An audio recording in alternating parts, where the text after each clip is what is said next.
예, 여러분, 오늘 우리 이 잠언을 함께 볼 텐데요.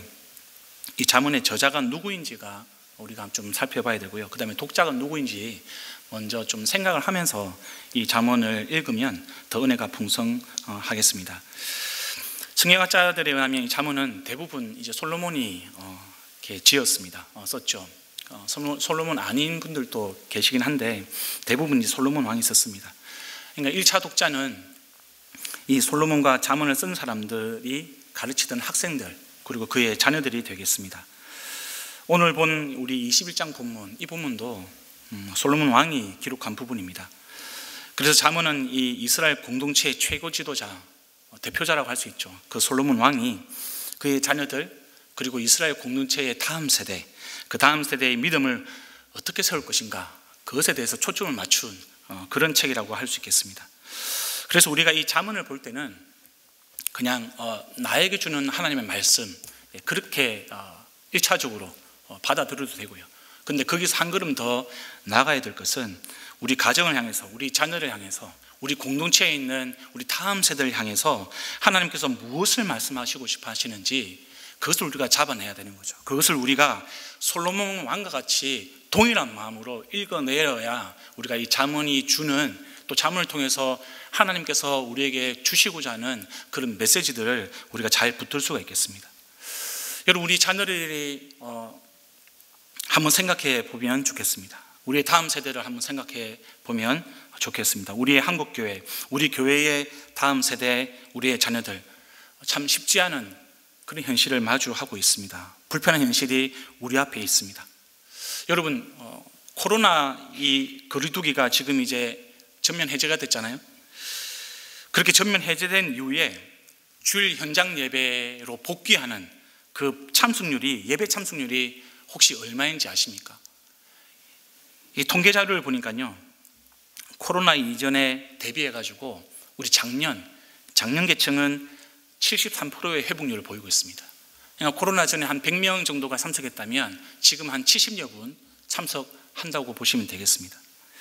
근데 여러분, 교회 학교는 얼마일까요? 교회 학교, 우리 다음 세대는 43%라는 그런 통계치입니다. 절반도 안 되는 거죠. 코로나로 인해서 한국교회가 피해를 입었다 이렇게 이야기하는데 가장 큰 피해를 입은 계층이 다음 세대가 아닐까, 그런 생각을 하게 됩니다. 비단 이 코로나 때문만은 아닙니다. 또 하나의 통계를 제가 말씀을 좀 드리고 싶습니다. 코로나 터지기 전의 통계인데요, 2019년도의 통계조사입니다. 주요 교단들이 10년 동안 교회 학교 학생 수들이 얼마만큼 줄었는지 조사를 했습니다. 근데 그 결과 교회 학교 학생 수가 40% 이상 줄었습니다. 40% 이상. 저희 교단 아니지만 통합교단이 있습니다. 그리고 합동교단이 있습니다. 저희 한국교회의 가장 큰 양대 교단인데요. 통합교단은 2010년 교회 학교 유치원생부터 이 6학년까지, 이 초등학생 수까지 학생 수가 2010년도에는 22만 7천 명 정도였습니다. 그러니까 23만 명 정도 되는 숫자였죠. 이것이 2019년도가 되면 14만 3천 명으로 줄어듭니다. 약 38% 줄어들었습니다. 중고등부는 2010년도에 18만 8천 명, 그런데 2019년도에 11만 5천 명, 이것도 40% 가까이 줄어들었습니다. 합동교단은 어떨까요? 1257개 교회를 대상으로 조사를 했답니다. 그런데 유초등부가 10명이 이하인 교회, 10명이 안 되는 유초등부 53%, 중고등부가 10명 이하인 교회 51%, 이게 우리가 접하고 있는 한국교회 현실입니다. 감리교단도 마찬가지입니다. 다음 세대가 10만 명 줄었대요. 10만 명. 27만 명에서 17만 명으로 줄었다고 합니다. 이것이 우리의 현실입니다. 이유를 분석을 했습니다. 첫 번째로 꼽히는 것은 이제 낮은 출산율. 그런 이제 자연적인 낮은 출산율 말고요, 교회 학교가 성장하지 않는 가장 큰 이유가 무엇입니까? 이렇게 물었는데 첫 번째 가장 많이 나온 답변이 세속주의의 가치관의 영향 때문이다, 그런 문화 때문이다 라는 응답이 가장 많았습니다. 37%. 그러니까 탈종교화 흐름, 그러니까 종교를 믿지 않는 그런 분위기, 그것이 교회 학교에도 불고 있는 거죠. 그 다음이 뭔지 아십니까, 여러분? 좀 부끄러운 내용인데요. 학원 때문에 공부하는 시간이 부족해서 그 응답률이 28%입니다. 그러니까 열에 3명이 그런 응답을 했다는 거죠. 그러니까 교회 안에도 인생의 목표가 대학이 되는 사람들이 많다는 겁니다. 성공과 출세라는 그런 세속주의 가치관이 교회 안에도 자리 잡고 있는 것이죠. 그 외에도 전도가 부족해서 그렇다. 기독교에 대한 부정적인 인식이 많아서 그렇다. 이런 교회의 어떤 교인들의 책임을 이야기하는 그런 이유도 있었습니다. 예, 여러분, 우리 교회는 조금 이제 회복률이 이 교회들과는 좀 다릅니다. 그리고 상황도 좀 다릅니다. 저희는 초등부와 다음 세대를 합하면 한 5, 600명 되는 것 같습니다. 그렇다고 해서 우리가 이 문제로부터 자유로울까요? 절대로 그렇지 않습니다. 우리 공동체는 다음 세대에 관심이 많은 교회로 알려져 있습니다. 실제 우리 다음 세대 사역자들 보면 지금 우리 자녀들의 신앙을 위해서 고민하고 애를 많이 씁니다. 그것만으로 충분하지 않은 거죠. 왜 그렇습니까, 여러분? 예, 우리 공동체 안에도 저와 여러분의 마음 한켠에는 이 세속주의, 이것이 자리 잡고 있기 때문에 그렇습니다. 한 발은 교회에 두고 한 발은 세상에 두고 저울질하는 그런 세속주의, 어떤 것이 나에게 더 유리한가를 따지는 그런 마음들이, 그런 알량한 마음들이 저와 여러분 안에 있다는 겁니다. 종종 발견합니다. 아이가 학원에 주일날 학원에 가는 것 때문에 교회에 오지 않는 그런 성도님 가정을 제가 종종 마주하게 됩니다. 공부 때문에, 학원 때문에 주일날 교회에 오지 않는 그런 현실, 그것이 우리 공동체 안에 있다니까요, 여러분. 그리고 전도를 통해서 한 영혼이 교회에 나오는 비율, 그건 참 부끄럽게도 저희 교회도 피해가지 못하는 현실입니다. 우리가 이런 위기감, 이런 경각심을 가지고 우리 자신을 회개하면서 우리가 다음 세대를 품고 이 잠언의 말씀을 읽어 내려가야 저와 여러분이 이 잠언에 하나님이 담긴 그런 메시지를 우리가 건질 수가 있는 겁니다. 여러분 1절 한번 다시 보시겠습니다. 1절을 보시면 왕의 마음은 흐르는 물줄기 같아서 주님의 손 안에 있다. 주님께서 원하시는 대로 왕을 이끄신다, 이렇게 되어 있습니다. 흐르는 물줄기라는 이 말은요, 그냥 시냇가 졸졸 흐르는 그런 물이 아니고요, 고대 농부들이 관계수로를 만들어서 이 물의 양을 조절하는 그런 인공적인 물줄기를 말합니다. 그 다음 왕의 마음이라는 단어가 등장을 합니다. 여러분 여기서 왕이 누굴까요? 예, 첫 번째로는 솔로몬 자신이죠. 솔로몬 왕이 자기 인생을 보니까 그냥 아무렇게나 이렇게 움직이는 그런 물줄기 같은 그런 존재가 아니라, 그런 인생이 아니라 마치 누군가가 의도적으로 움직이는 그런 물줄기, 관계수로 같다는 것을 느끼는 겁니다. 근데 그 물줄기를 조절하는 것이 무엇인지를 보니까 바로 하나님의 손이라는 것을 이 솔로몬이 지금 고백하고 있는 것이죠. 그것을 가르쳐주고 있는 겁니다. 그것을 다음 세대에게 이야기해주고 싶은 겁니다. 근데 여러분, 솔로몬이 지금 자기 자신만을 두고 말하는 것일까요? 아니, 그런 게 아닙니다. 자기를 포함한 모든 이스라엘 왕들을 다 포함하고 있는 거죠. 그러니까 이 말은 자기뿐만 아니라 자기 다음에 이을 그 왕에게도 이야기해 주고 싶은 거죠. 그것을 다음 세대에게 전수해 주고 싶은 겁니다. 근데 여러분, 우리가 여기까지는 좀 쉽게 동의할 수 있습니다. 왜냐하면 우리도 하나님 믿는 사람들 아닙니까? 그리고 여기서 예배를 드리고 있는 사람들 아닙니까? 우리가 쉽게 동의가 될 수 있습니다. 근데 이 왕에 대해서 더 중요한 것은 솔로몬이 의도하는 바는 그런 이스라엘 백성들의 공동체의 왕들뿐만 아니라 이 세상의 모든 왕들을 포함한다는 겁니다. 솔로몬이 보니까 하나님이 자연을 다스리듯이 왕의 마음을 다스리고 있다고 말하고 있는 거죠.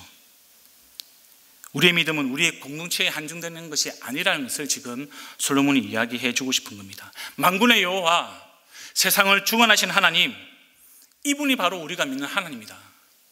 그것을 지금 선포하고 있는 겁니다. 우리 자녀들에게 이것을 가르쳐야 되는 거죠. 여러분, 우리 자녀들이 이렇게 질문합니다. 아니, 하나님이 세상 모든 왕들의 마음을 주장하신다고 한다면 왜 푸틴 같은 독재자, 왜 아프리카의 수많은 독재자들을 그냥 내버려 두시는가? 왜 하나님 아무것도 안 하십니까? 우리의 자녀들이 이렇게 질문을 하면 우리 많은 부모님들이, 많은 성도님들이 좀 당황하죠. 곤혹스러워합니다. 여러분, 흔들리지 마십시오. 성경에는 그 답이 명확합니다. 답은 두 가지입니다. 하나는요, 하나님의 오래 참으심. 두 번째는 심판입니다. 심판. 에스겔서 33장 11절 한번 보겠습니다. 주 여호와의 말씀에 나의 삶을 두고 맹세하노니 나는 악인이 죽는 것을 기뻐하지 아니하고 악인이 그 길에서 돌이켜 떠나서 사는 것을 기뻐하노라. 이스라엘 족속아, 돌이키고 돌이키라. 너희 악한 길에서 떠나라. 어찌 죽고자 하느냐 하셨다 하라. 성도 여러분, 하나님은 악인조차도 그 길에서 돌이키기를 원하십니다. 그래서 참으시는 거죠. 하나님이 아무것도 안 하시는 것이 아니라 참으시는 겁니다. 기다리시는 겁니다. 그 한 영혼이 돌아오기까지. 설사 그가 악인이라 할지라도 그것이 하나님의 첫 번째 된 마음입니다. 여기에 대해서 비판하는 사람들이 많습니다. 저도 그렇습니다. 저도 북한 선교를 했잖아요. 북한을 갈 때마다 제가 무슨 생각을 하겠습니까? 하나님께 많이 따졌습니다. 하나님 왜 내버려 두십니까? 그러나 하나님은 그냥 가만히 계시는 것이 아니라 오래 참으시는 겁니다. 만약 하나님이 악인에 대해서 오래 참으시지 않는다면 여러분, 저와 여러분도요 이미 죽은 목숨입니다. 하나님이 오래 참으시 아니면 저와 여러분도 별반 다를 바가 없다니까요. 저와 여러분들 하나님의 심판을 벗어날 수 있겠습니까? 여기에 모인 우리 모두 중에서 어느 누가 하나님의 오래 참으심이 아니면 구원을 맛볼 수 있겠습니까? 하나님의 기다리심이 아니면 저와 여러분 중에서 누군들 죽음에서 벗어날 수 있겠습니까? 하나님의 오래 참으심에 대해서 비판할 수 있는 의인, 이 세상에 아무도 없습니다. 하나님의 오래 참으심을 무시하고요, 돌이키지 않고 여전히 불순종하는 악인, 그런 사람들이 있습니다. 그 악인들에게 기다리고 있는 것은 영벌의 심판입니다. 시편 139편 19절에 이렇게 기록되어 있습니다. 하나님이여, 주께서 반드시 악인을 죽이시리이다. 피 흘리기를 즐기는 자들아, 나를 떠날지어다. 마태복음 25장 41절입니다. 또 왼편에 있는 자들에게 이르시되, 저주를 받은 자들아, 나를 떠나 마귀와 그 사자들을 위하여 예비된 영원한 불에 들어가라. 46절입니다. 그들은 영벌에, 의인들은 영생에 들어가리라 하시니라. 하나님은 절대로 악인과 그 악행을 모르거나 무관심하지 않습니다. 반드시 심판하시는 분이십니다. 지금 당장은 아무런 일이 일어나지 않는 것 같습니다. 악인을 그냥 내버려 두는 것 같습니다. 그렇지 않습니다, 여러분. 하나님은 그 악인이 돌이키지 않을 때 그 악인을 기다리고 있는 것은 영원한 형벌입니다. 영원한 심판입니다. 하나님께서 지금 내버려 두심, 그것 자체가 하나님의 기다림이자 심판으로 가는 길이라는 것을 우리 자녀들에게 가르쳐 줘야 되는 거죠. 그것을 우리 공동체가 고백해야 되는 겁니다. 그 믿음이 우리가 흔들려서는 안 되는 겁니다. 마지막 최후의 영벌의 심판을 행하십니다. 반드시 행하십니다. 그 악에 대한 심판, 하나님의 마음, 그것을 우리가 확신해야 되는 거죠. 사람들이 또 이렇게 질문합니다. 아니, 그렇다면 독재자 때문에 그 희생당하는 그 나라 사람들은 불쌍하지 않냐? 그 사람들은 무슨 죄를 지었길래 하나님은 왜 그들을 구원하지 않고 내버려 두시는가? 이렇게 또 질문합니다. 이런 질문 많이 받아보셨죠? 혹은 여러분들 중에 아마 이런 생각을 하시는 분들이 있을 줄로 압니다. 여러분, 우리가요, 하나님이 내버려 두신다는 말, 하나님이 가만히 그냥 계신다는 말, 그런 말 함부로 하는 거 아닙니다. 여러분, 미얀마 사태 기억하실 거예요. 작년 일입니다. 작년 2월에 미얀마는 군부가 쿠데타를 일으켰습니다. 그래서 아슬아슬하게 이 정권을 유지하고 있던 민간 정부, 그 정부가 무너지고요, 다시 군부 독재로 돌아갔습니다. 이 과정에서 많은 사람들, 특별히 소수민족들, 그 소수민족들이 많은 피해를 입었습니다. 희생을 당했습니다. 많은 사람들이 이렇게 이야기합니다. 하나님이 왜 그냥 계시는가? 그런 의문을 가졌습니다. 불만을 제기합니다. 근데 여러분, 미얀마에 선교사님들이 계십니다. 지금도 있습니다. 쿠데타 전에 미얀마에 계시는 한국인 선교사들만 402명이 있었습니다. 사정이 있어서 나오고 군부가 비자 연장을 안 해줘가지고 철수하고 지금 남아있는 숫자가 100여 명입니다. 제 고향교회 후배도 미얀마 선교사로 지금 그 자리에 있습니다.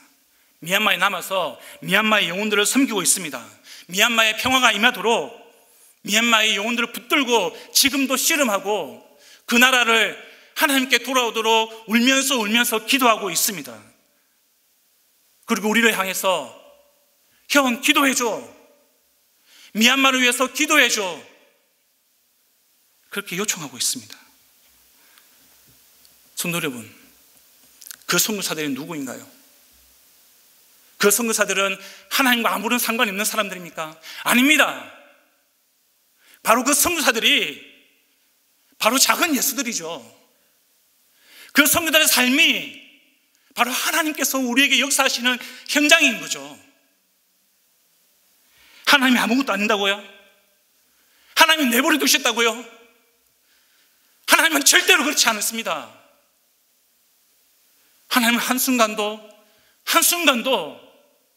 그냥 내버려 두시지 않습니다. 믿으시길 바랍니다.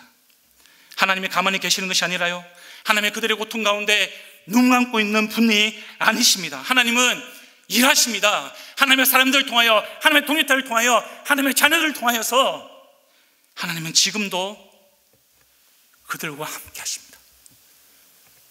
그들 향해서 눈물 내시고 그들을 품으시고 동일하게 찢긴 마음으로 그 가운데 계시다고요.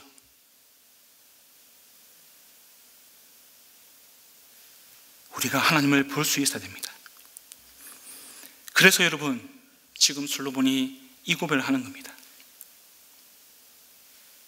하나님의 손 안에 있다. 세상의 모든 왕이 하나님의 손 안에 있다. 선교사들이 이 믿음 가지고 그곳에 있는 겁니다. 비록 눈에 보이는 현실은 군부 독재입니다. 미얀마의 운명이 그들 손 안에 있는 것처럼 보입니다. 그러나 여러분, 그렇지 않습니다. 주님의 손 안에 있습니다. 주님의 손 안에 있다니까요. 그것을 믿으시길 바랍니다. 질문 하나 더 드리겠습니다. 여러분, 왕의 마음이 주님의 손 안에 있다는 이 말, 그러면 이 말이 솔로몬이 나 이스라엘 왕 솔로몬의 마음만 주님의 손 안에 있다, 이런 이야기일까요? 아니면 제 아무리 높은 왕이라 할지라도 주님의 손 안에 있다는 그런 의미일까요? 예, 맞습니다. 아무리 높은 왕이라 할지라도 주님의 손 안에 있다는 것을 지금 이야기하고 있는 거죠.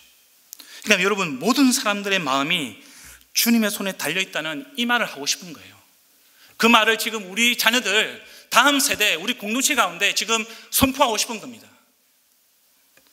이 말은 나 솔로몬이 인간의 왕이지만 나보다 더 높으신 왕이 계시다는 겁니다. 내가 인간의 왕이지만 세상의 모든 왕들이 다스리는 것 같지만 그렇지 않다는 겁니다. 그것이 아니라 하나님께서 다스립니다. 지존자이신 정말로 절대자 왕이신 하나님, 그 하나님이 세상을 다루신다는 겁니다. 지금 그것을 솔로몬은 이야기하고 있는 것이죠. 온 세계에 뛰어나신 왕, 그분은 오직 지존하신 우리 하나님밖에 안 계십니다. 오직 주님만이 세상을 주관하시는 유일하신 왕이십니다. 그 찬양의 고백을 지금 솔로몬이 하고 있는 겁니다. 여러분, 주님의 손안에 있다, 이 말을 보시면서 좀 생각나는 말이 없으십니까? 저는 속담 하나 떠올랐습니다.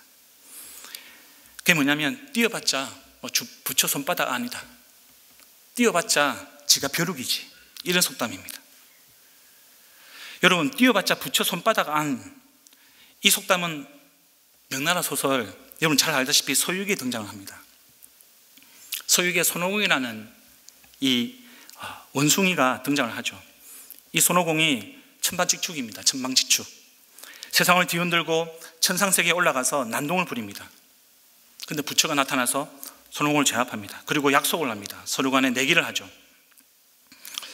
부처는 손오공에게 이렇게 이야기합니다. 자신의 손바닥을 벗어나 보라. 손오공이 타는 구름이 있습니다. 군둔이라고 그러죠.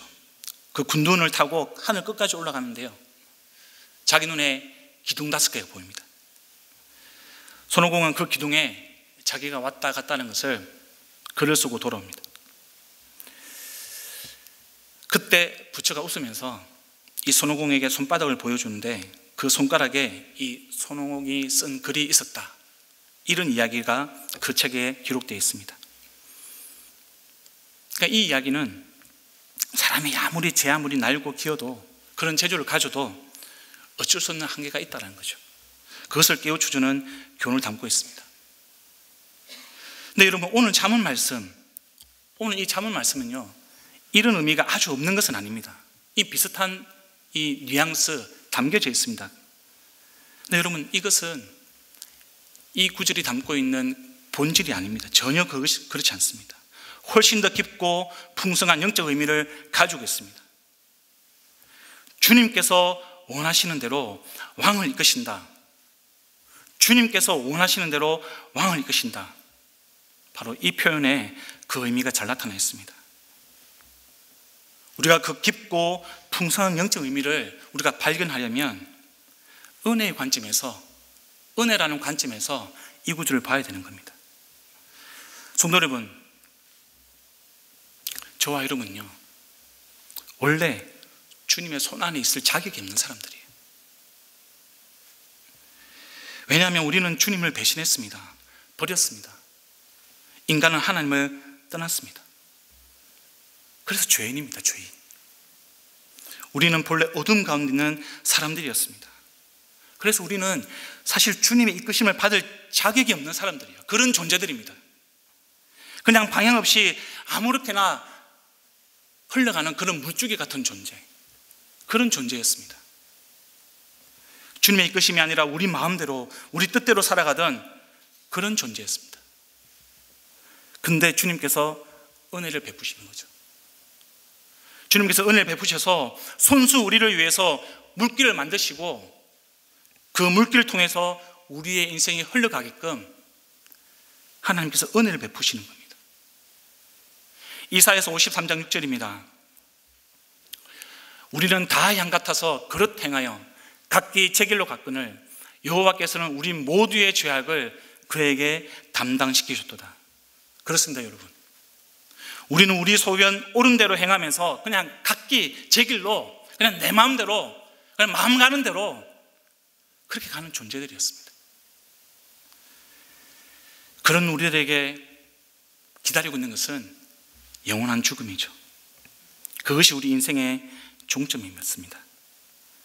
근데 그런 우리를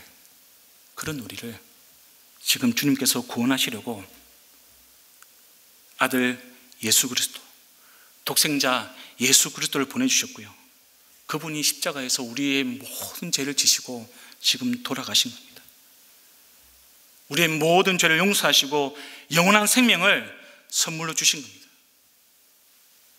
이 모든 것은 우리 뜻대로, 우리 의지대로 되는 것이 아니라 하나님의 은혜가 아니고는 불가능한 거죠. 여러분, 우리가 하나님의 은혜로 우리의 인생의 관점을 보면 우리가 우리의 인생을 바라보는 것도 달라지는 겁니다. 여러분, 지선아 사랑해라고 하는 책을 아마 읽어보신 분들 많으실 겁니다. 이지선 교수라고 있습니다. 한동대 교수인데요. 이분이 20년 전에 교통사고를 당했는데 그 교통사고가 화재가 일어났습니다.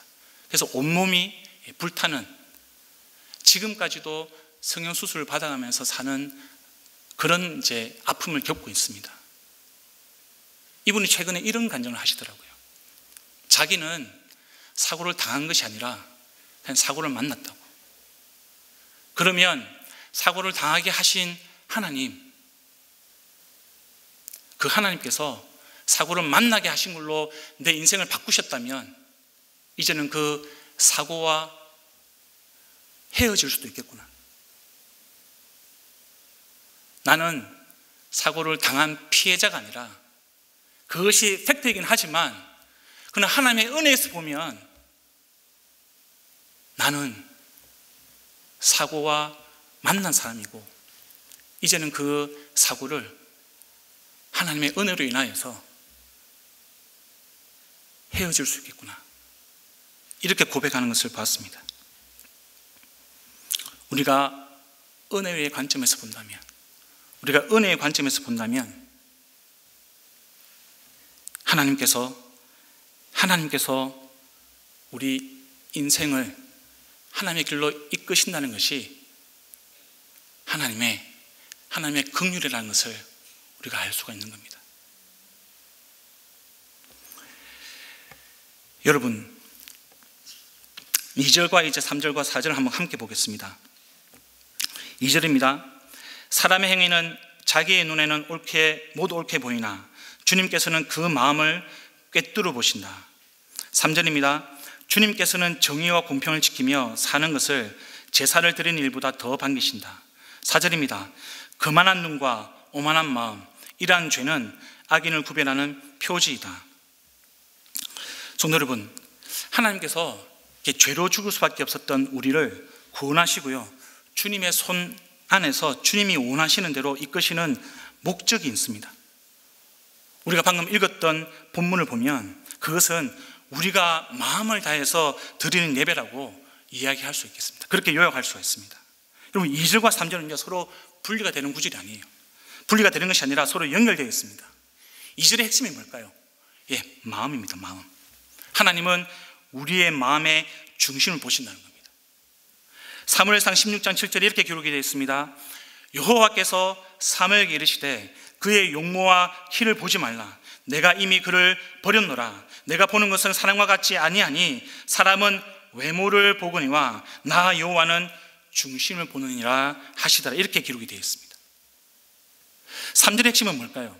3절의 핵심은 제사입니다. 제사. 예배이죠. 우리가 3절을 보면서 하나님께서 제사를 원하지 않는 건가? 하나님께서는 제사를 원하지 않고 공의를 원하시는구나, 이렇게 오해할 수 있습니다. 근데 그 말이 아니라 하나님은 제사를 원하시는데 그 3절의 제사라는 것이 뭐냐면 형식적인 제사, 그 말이 빠져있다고 보면 이해가 빠르겠습니다. 그러니까 여러분, 2절과 3절은요 사람의 행위 중에서도 제사에 주목하고 있고요, 그 제사는 형식적인 제사가 아니라 정말 마음을 다해서 드리는 제사, 그것은 의와 공평을 지키면서 드리는 제사, 즉 우리의 삶으로 드리는 그런 제사를, 그런 예배를 하나님이 원하신다는 겁니다. 그것이 2절과 3절을 통해서 하나님께서 지금 다음 세대 그리고 우리 공동체가 공유하기를 원하고 기억하기를 원하는 거죠. 미가서 6장 6절에서 8절 말씀입니다. 여러분이 잘 아는 말씀입니다. 내가 무엇을 가지고 여호와 앞에 나아가며 높으신 하나님께 경배할까? 내가 번제물로 1년 된 송아지를 가지고 그 앞에 나아갈까? 여호와께서 천천의 순양이나 만만의 강물 같은 기름을 기뻐하실까? 내 허물을 위하여 내 마다들을, 내 영혼의 죄로 말미암아 내 몸의 열매를 드릴까? 사람아, 주께서 선한 것이 무엇임을 내게 보이셨나니 여호와께서 내게 구하시는 것은 오직 정의를 행하며 인자를 사랑하며 겸손하게 내 하나님과 함께 행하는 것이 아니냐. 연이어서 로마서 12장 1절 함께 보겠습니다. 그러므로 형제들아, 내가 하나님의 모든 자비하심으로 너희를 권하노니 너희 몸을 하나님이 기뻐하시는 거룩한 산 제물로 드리라. 이는 너희가 드릴 영적 예배니라. 여러분, 산제물이 무엇이죠? 제물은 원래 죽이고 드리는 짐승이거든요. 근데 그것이 아니라 우리의 몸을 산제물로 드리래요. 바로 삶을 드리는 겁니다. 우리의 삶을 송두리째로 드리는 겁니다. 그것이 하나님께서 원하시는 영적 예배라는 거예요. 여러분, 정의와 공평을 지키면서 사는 삶, 그것이 바로 산제물로 예배 드리는 삶입니다. 그것이 바로 내 삶에서 가장 소중한 것을 하나님께 드리는 태도입니다. 여러분, 공평, 정의, 이것은 시시비비를 가리는 그런 것이 아닙니다. 그것이 아니라 더 받은 사람, 더 많이 가진 사람, 더 힘이 센 사람, 그 사람들이 약한 사람, 소외된 사람, 도움이 필요한 사람, 그 사람들을 도와주고 섬기고 주는 것, 그것이 공평이요, 그것이 정의입니다. 그것이 성경에서 이야기하는 공의와 정의와 공평입니다. 여러분, 우리가 자꾸 세상의 관점에서 성경을 바라보지 마시고요, 하나님께서 무엇이라고 말씀하시는지를 우리가 붙들어야 되는 겁니다. 여러분, 레위기를 보면 제사를 드릴 때 흠없는 수소, 흠없는 송아지, 흠없는 어린 양을 바치라는 명령을 내립니다. 그 명령을 보면 우리 인생 가운데, 내 삶 가운데 가장 소중한 것을 드리는 것이 무엇인지를 알 수가 있습니다. 여러분, 하나님께서 왜 흠없는 순양, 왜 흠없는 수소, 이런 것을 드리려고 할까요?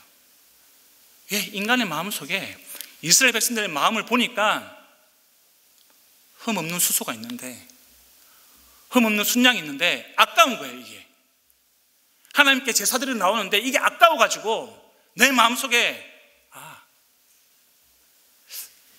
이게 좀 흠이 있지만 이거 하나님께 드려도 되지 않을까? 이 정도면 괜찮지 않을까? 내가 안 드리는 것도 아니고, 이런 마음이 있다는 겁니다. 최선을 다해서 드려야 되는데 그런 마음이 아니라 적당하게 괜찮은 거, 이 정도 수준이면 괜찮은 거, 내가 정해서 하나님께 드리는 것, 그런 태도가 있다는 겁니다. 어느 순간부터 흠없는 제물 대신에 흠 있는 제물을 가지고 나옵니다. 거기서부터 이스라엘 백성 공동체의 제사가 타락하기 시작한 겁니다. 예수님이 예루살렘 성전에 들어가셔가지고요, 성전 안에서 매매하는 자들을 내쫓으시고 돈 바꾸는 자들, 그 다음에 비둘기 파는 자들의 그 상과 의자를 둘러 엎으신 사건이 있습니다. 여러분, 이 사건도요, 우리 예배와 관련이 되어 있습니다. 제사와 관련이 되어 있습니다. 가장 소중한 것을 드리지 않는 예배, 말과 신앙이 다른 예배, 겉과 속이 다른 예배를 드리는 유대인들을 향해서 예수님이 분노하신 거죠. 여러분, 우리가 남들보다 더 많은 제물을 바친다, 그것이 하나님이 더 기뻐하시는 게 아닙니다. 제물을 많이 드리고 적게 드리고, 그것이 예배의 본질이 아닙니다. 하나님은 우리에게 없는 것 가지고 나오라는 그런 매정한 분이 아니세요. 우리가 할 수 없는 것, 그런 것들을 요구하는 그런 아버지 하나님이 아니십니다. 소가 없으면 하나님은 양을 가지고 나오러 가셨습니다. 양이 없으면 비둘기를 가지고 나오러 가셨어요. 비둘기가 없으면 괜찮다, 곡식 가지고 나오면 돼. 근데 여러분, 이스라엘 백성들이 이런 태도를 보입니다. 소가 있어요. 근데 양을 가지고 나오는 거예요. 아까워서. 양이 있습니다. 근데 양을 안 가지고 나오고 비둘기를 가지고 나오는 겁니다. 비둘기가 있습니다. 근데 비둘기가 있는데 비둘기가 아까워서 곡식을 가지고 나오는 거예요. 그것을 위해서 지금 성전 안에 비둘기 파는 사람들이 있는 거예요. 집이 멀리 있는 사람들이 뭐 소 있는 것들을 가지고 나오기 불편하니까 성전에서 돈을 바꿔주는 사람들이 있었던 겁니다. 그것을 바치면 되게끔. 근데 사람들이 이것을 악용했던 거죠. 집에 소와 양이 있음에도 불구하고요, 성전에 나와가지고 상대적으로 저렴한 것을 사는 거죠. 그것을 바치고 성전에서 사용하는 돈으로 바꿔가지고 하나님께 드리는 겁니다. 그래 놓고 내가 예배를 드렸다 이야기하는 거예요. 지금 예수님이 그것을 뒤엎어버리신 겁니다. 그것이 성전에서 예수님께서 비둘기와 돈 바꾸는 사람들의 의자와 상을 뒤엎는 사건의 본질입니다. 4절에서 이야기하는 거만한 마음, 오만한 마음, 그것이 악하다는 이야기가 바로 이겁니다. 이거. 예배가 하나님 중심이어야 되는데 나 중심인 것, 지금 그것을 하나님께서 거만한 마음, 오만한 마음, 악하다고 이야기하는 거예요. 예배의 주인이 하나님이 아니라 자기 자신입니다. 삶을 산재물로 드리는 예배가 아니라 그냥 말로만 사랑하는, 말로만 예배를 드리는 그런 사람들. 근데 정작 그 말과 삶이 다른 그런 사람들의 모습.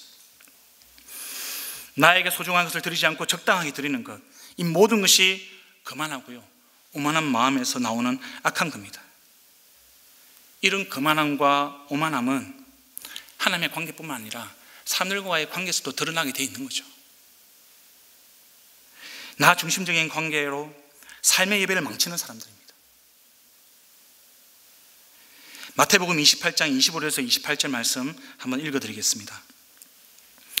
예수께서 제자들을 불러다가 이르시되 이방인의 직분자들이 그들을 임의로 주관하고 그 고관들이 그들에게 권세를 부리는 줄 너희가 알거니와 너희 중에는 그렇지 않아야 하나니 너희 중에 누구든지 크고자 하는 자는 너희를 섬기는 자가 되고 너희 중에 누구든지 으뜸이 되고자 하는 자는 너희의 종이 되어야 하리라. 인자가 온 것은 섬김을 받으려 함이 아니라 도리어 섬기려 하고 자기 목숨을 많은 사람의 대속물로 주려 함이라. 여러분, 이것이 공입니다. 이것이 정의고요, 이것이 공평입니다. 겸손하게 섬기는 삶, 종이 되는 삶, 이것을 산제물로 드리는 영적 예배인 거죠. 의와 공평을 지키는 것이 무엇입니까? 그것은 여러분, 뭔가 잘못을 따지고 묻고 시시비비를 가리는 마음이 아니라니까요. 의와 공평으로 살아가는 인생, 그 인생은 최선을 다해 하나님께 드리는 예배자, 그냥 여기에서만 드리는 예배자가 아니라 월, 화, 수, 목, 금, 토, 일 모든 삶의 시간들을 하나님을 향해서, 지존자이신 하나님을 향해서 최선을 다해서 나의 최고의 것으로 살아가는 인생, 그 인생이 공평과 정의를 행하는 자입니다. 한 주간도 그렇게 살아갈 수 있기를 간절히 소망합니다. 한 주간도 저와 여러분이 하나님이 기뻐하시는 예배자, 하나님이 바라시는 예배자, 우리의 자녀들을 바라보면서 진정한 예배가 무엇인지, 하나님이 누구이신지 그냥 적당히 해결하는 사람이 아니라 우리의 가족들, 우리의 목장 식구들을 부여안고 매일매일, 매 순간순간마다 공평과 정의를 바라고 삶의 진실을 바라고 우리의 삶이 산제물로 드려지기를 바라는 그 하나님을 위해서, 그 하나님께서 베푸시는 은혜의 손길 안에서 저와 여러분이 한 주간도 믿음으로 살아갈 수 있기를 주님의 이름으로 축원드립니다.